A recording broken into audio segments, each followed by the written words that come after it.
弟兄姊妹你好，有牧者與你。今日咧想同大家講關於恩典同憐憫。恩典、憐憫，我唔知大家有幾認識，你係點樣去了解啊？點定義嘅？呢個題目咧，或者呢個嘅概念咧，係聖經經常講嘅恩典、憐憫，係咪？我哋話神有恩典有憐憫，究竟點解嘅咧？我希望咧透過聖經去俾我哋有啲嘅反思。我會用一個聖經嘅比喻去俾大家諗下，係記載喺馬太福音第20章。呢個比喻咧，好多人聽咗之後咧，都覺得都有啲唔容易去接受。個比喻係咁樣嘅，佢話有一個葡萄園嘅主人，佢請工人，佢大清早咧就請人啦，但係大約應該就係6點鐘咧。請人咧就同嗰啲人講：嗱，你做呢一日咧，我就俾1個銀幣你。喺當時嚟講就係1日嘅工資。跟住咧，如是者就9點鐘又出去呢個市場，睇冇人啦。跟住見到人喎，又同佢講：我俾翻呢個嘅合理嘅1日工資你嘅。跟住12點、3點，佢又出去睇下，又見到有人喺度啫喎。佢就講：你都嚟做啦，咁我俾1日嘅工資你，俾1個銀幣你咁樣。點知去到5點鐘嘅時候，呢個嘅葡萄園嘅主人又出去睇下，竟然見到仲有人企咗喺呢個市場嗰度，想揾嘢做。嗰個主人就同佢講：喂，點解仲企喺度啊？企咗成日啊？點解係咁樣啊？嗰人就講：冇人俾嘢我哋做咯，咁就係咁樣啦，冇辦法啦咁樣。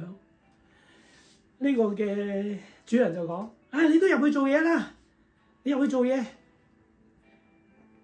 跟住就嗰日就嚟完咗啦，就將要派工資啦。主人就同嗰個管工講：去派工資俾佢哋，叫最遲嗰啲派先，跟住派到最早嚟嗰啲人。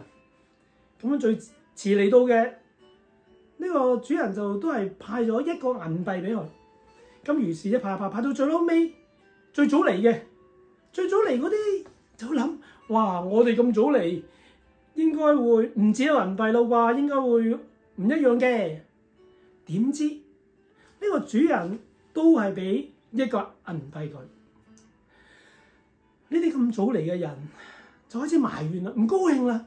佢就同呢個主人講：喂，有冇搞錯啊？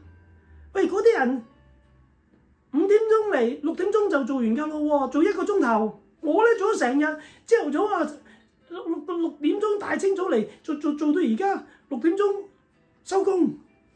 哇！曬咗成日咁辛苦，都係得咁多。哎呀，真係唔公平啊！唔公平！呢個園主就講：喂，我同你講嘅時候都係1個銀幣嘅喎，我冇呃到你喎，冇唔公平嘅喎。而家我俾嗰個遲嚟嘅人同你一樣嘅工資，我咁樣係要用我嘅錢，咁都唔得咩？我冇呢個權利嘅咩？你係咪因為我咁慷慨、咁闊佬，你就眼紅咧、窒到咧，唔抵得咧？你攞你嘅錢走啦！呢個就係嗰個嘅恩典嘅故事，憐憫嘅故事。從我哋嘅角度，我諗我哋都好難嘅，係咪？首先，最遲嗰個人5點鐘，我諗個主人都知㗎啦。哇！你入到嚟6點鐘就收工㗎啦，你做得1個鐘頭，都唔知即係揾嚟做乜。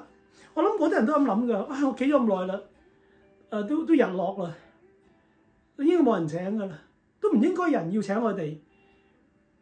但係呢個主人有憐憫，佢問佢點解你企咗咁耐咧？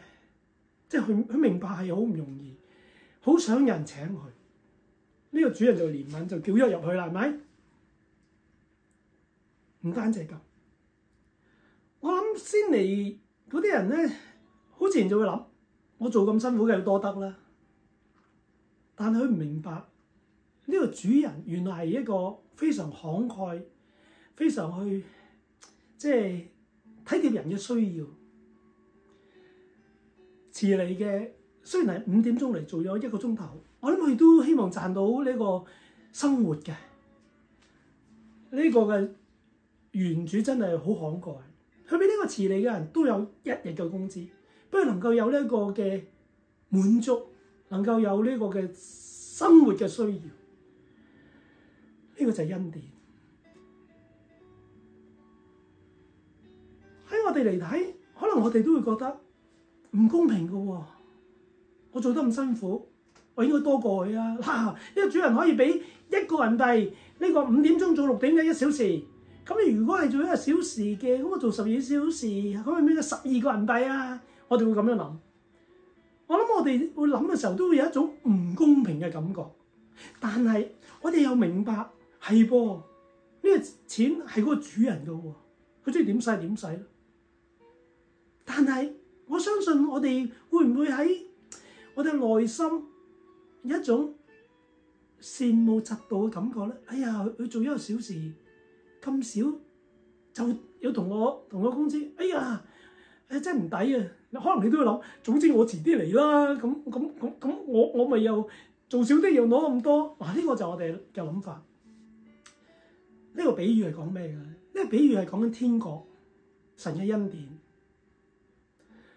佢講到神嘅恩典係好即係好慷慨，佢俾每一個人都有咁多嘅恩典。無論你好早信咗耶穌，佢又俾個好大恩典你；你遲信咗耶穌，佢又俾好大恩典你，就喺一樣能夠進到天國，得到神嘅賞賜。神嘅恩典真係好奇妙嘅。我又諗起一個聖經嘅教導，喺雅各書、彼得書嘅裏邊都有講嘅，就係咩咧？話佢叫我哋要去謙卑，甚至乎佢話叫我哋自卑。我哋自卑咧，神就叫我哋升高；我哋謙卑咧，神就會賜恩俾我哋。其實個意思係乜嘢咧？可能我哋會諗我哋覺得我哋唔得，神咧就幫我哋。咁的而且確係，其實佢裏面講咗一樣嘢好重要嘅，就係話佢講到，即係話你咩都冇，你乜都唔掂，唔好話5點啊，可能5點半啊，你先嚟到，又唔係好做得咁樣嘅，神都願意俾你恩典，即係講話唔係你得，神俾恩典你，你唔得都得啊！你話神嘅恩典係幾好啊？佢就講咗呢樣嘢，恩典係神俾嘅，唔係我哋可以賺到翻嚟嘅。所以聖經講得救是本乎恩，也因着信。得救是本乎恩，也因着信，唔係我哋嘅自己，都唔係我哋行為。我哋明嘅，但係咧，當我哋聽到比喻嘅時候咧，讓我哋能夠更加去反思，唔係我哋幾好，所以我哋有神嘅恩典，甚至我哋好唔好，神都願意俾恩典我哋。而最重要嘅就係我願唔願意進入呢個葡萄園嘅裏邊。可能你都唔會覺得有啲乜嘢好大嘅衝擊，但係你諗下，有時候我哋會唔會諗邊啲人係應該得到神嘅恩典，或者講係邊啲人係應該得救，邊啲人係唔係好值嘅？甚至乎有時候我哋諗，哎呀，呢個人咁衰，呢啲人啊真係抵死啦！我哋會咁諗，好似佢唔值得有救恩咁樣。神就話俾我哋聽，唔係啊，每一個神都想拯救，所以聖經都講，神希望每一個人都悔改，希望萬人得救。呢個就係神嘅恩典，佢最想人去回應。呢個主人5點鐘出到嚟，點解佢仍然希望去對嗰啲有需要嘅人去招手？你願意嘅入嚟，相信我會俾恩典你。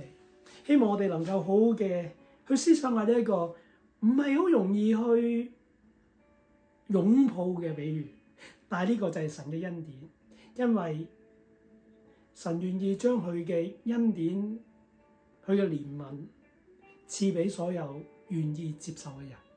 記住，得救是本乎恩，呢個係神嘅恩典嚟嘅。讓我哋一同嘅去好好思想、好好學習，以致我哋能夠回應神嘅恩典。願神賜福你，下次再見，拜拜。